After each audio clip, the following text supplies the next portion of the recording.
30. juuni, 2. juulil 1869 aastal algamas on esimene üldlaulupidu. Elluviija ja algataja on Johann Mulder van Jansen.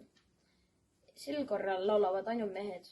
Jakob Harna pean toonitama, et eestlased peaksid enne rohkem harima ja kõrgemasse kooli astuma, aga ikkagi eestlaseks jääma.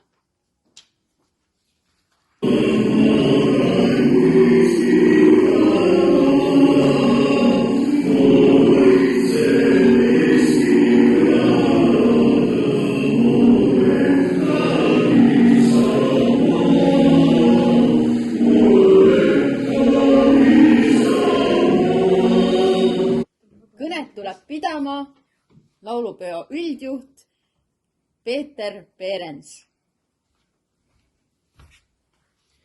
Käes järjekordne üldlaulupidu. Asjalood on muutunud ja laulukaare alla on kogunenud laulma nii väikesed kui suured, nii mehed kui naised. Laulud on rahvuslikumad, kuid säilitanud oma suurejoonelisuse ja keerukuse.